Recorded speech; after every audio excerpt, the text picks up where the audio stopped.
Hello, I'm Daniel. I'm going to do a reading today from this text, the Chan Handbook. This is by Master Swanwa, and I've been doing a series on these. And if you're interested in getting this book for yourself, there's a link in the comments. So I'm going to read this section and then I'm going to comment on it. This section is called "The Flavor of Lightness and Ease is Infinitely Wonderful." That sounds really important, right? The flavor of lightness and ease is infinitely wonderful. What is the flavor of Chan? It is the joy of realizing Chan Samadhi, which brings a feeling of lightness and tranquility. This infinitely wonderful experience defies conceptualization and verbal description. Those who have personally experienced this state tacitly accept it. Just as when a person drinks water, he himself will know whether it is hot or cold. So too, lightness and ease is something we ourselves will know when it happens to us. If all of you want to know whether the flavor of Chan is sweet or bitter, you'll have to work very hard at investigating Chan. When you have reached a certain state, you will naturally know the flavor. Therefore, you have to investigate, and when you have investigated until the truth emerges, then you will experience the flavor of Chan. Chan is not to be spoken of, but it is to be investigated. This is why the Chan sect does not teach using words or literature. Its truth is transmitted outside the teaching. It is a method that points directly to the human mind so that one can see one's own nature and attain Buddhahood. When a person who investigates Chan has reached a high level of attainment, he will never get angry. He will not fight or contend with others, because he has attained the samadhi of non-contention.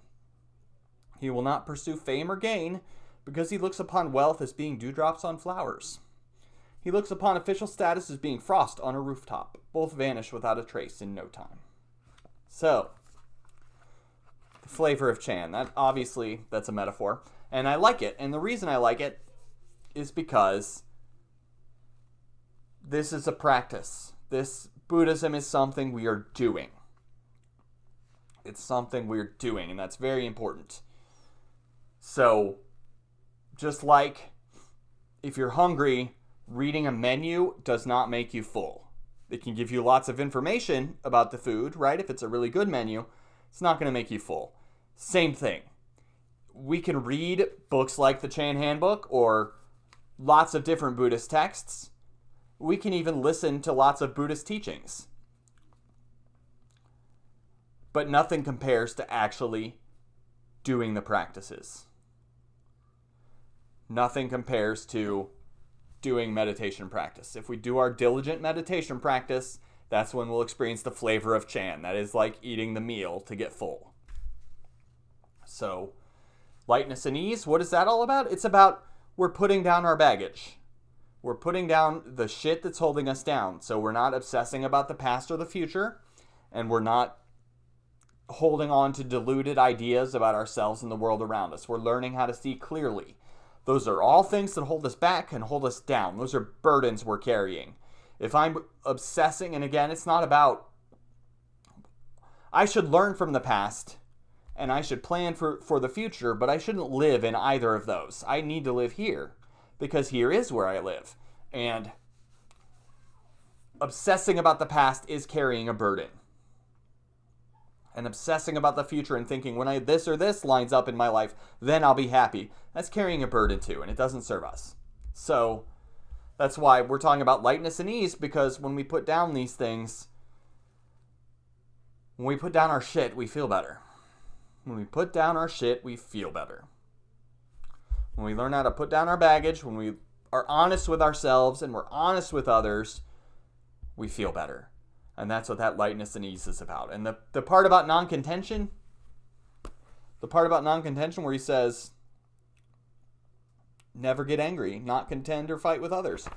So often, not always, but often our conflicts are because we're holding on to something. Or we don't want to accept someone else's behavior. We make it our business when it's not our business. And we can get out of a lot of conflicts that way. I think in the modern world, what I think of is just letting people be wrong on Facebook. Just letting people be wrong. Just don't say anything when somebody's wrong. Because who cares? Who cares? You're creating that contention. They're not. They're just being wrong. You're creating that contention if you get in and argue with them. So a lot of the time, I think we have those kinds of conflicts that are conflicts of choice. We're making the decision to get in that conflict. Not always, but a lot of the time. I don't know about like a person will never get angry. I don't know about that, but I do know that when we put down our baggage, we learn how to get in less conflicts. We learn how to de-escalate when there are problems. And then the last thing I want to comment on is he says the Chan sect does not teach using words or literature, right? We know that's not true. This is a piece of literature. But rather, what I would say is the central thing of the Chan sect is not words or literature. So there are other Buddhist traditions, especially when the Chan sect was new, there were other Buddhist traditions who their main focus was memorizing sutras, putting sutras in categories, or chanting. That is, and by chanting I mean chanting sutras or chanting the names of sutras, chanting sacred texts. And the Chan sect, those things are not the central practice. The central practice is meditation. This is something to do first. Primarily it's something to do, and then secondarily maybe it's something to study too, but primarily it's something to do. I've heard someone say that our practice, 80% of it should be just meditation and 20% of it should be study. I like that number, and I don't think I reach it because I love reading texts like this, and I know there are lots of people like me that just like studying way more than they like practicing. But that's the point that he's trying to get across here. And he says there's no not dependent on words, right? He says we do not teach using words or literature. Well, that's obviously not true. I'm teaching using this right now. And he was teaching using this when he wrote it. But rather, the important thing is the practice, things that encourage you to get back to the practice, things that encourage you to stick to the practice. It's all the practice that is paramount. And we could get distracted if we think studying is more important. The practice is the way. At least that's the case in the Zen tradition, the Zen and Chan tradition. So thank you for taking the time to watch this video. And again, this was called The Flavor of Lightness and Ease is Infinitely Wonderful. And again, if you are interested in getting this text, I'll put a link in the comments. Thank you. Have a good day.